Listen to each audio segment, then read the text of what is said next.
Юу юм инээз? Үгүй сайн уу? Юу ийц байгаа? Найз нэг дотрын маяг тараал сууж байна. Сайн нэг байрны урьдчилгаа хийгээд тэгсэн байр авахар чинь дотрын хөнгөлт идэлдэг гэж. Өө тийш тий. Би үрл хамрагдаж байсан шүү. Тийм үү? Тэг гол нь татвар төлдөг байх хэвээр л тоо. Чир нь татвар төлдөг үү? Найз нь бол нэг татам матраа төлдөггүй шүү дээ. Хүнд ямар мөнгө илүүдэг шүү дээ.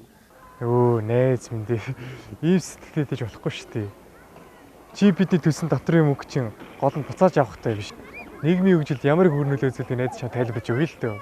Жишээ нь чи бидний үр хөгжөд өргөө эзэмших боловсрал, эрүүл мэндийн үйлчилгээ, аюулгүй нийгмийн баталгаа, төрийн тусгай үйлчилгээ, эрүүл аюулгүй орчинд амьдрах зам талбай, дид бүтц энэ бүгдийг зохицуулах юм ийм найз мэдэхгүй байгаа юм уу? Зүг. Өөрийнхөө хүртээлийг бодсноос шүү. Найз наадлаас ч ёстой бодож байгаа юм биш үү? Зөв шүү дээ ийм найз. Эргэж бидний уус орой өгч шүү дээ. Усталж бид дотор 100 амьдралын хамгийн сайн хэлбэртэй.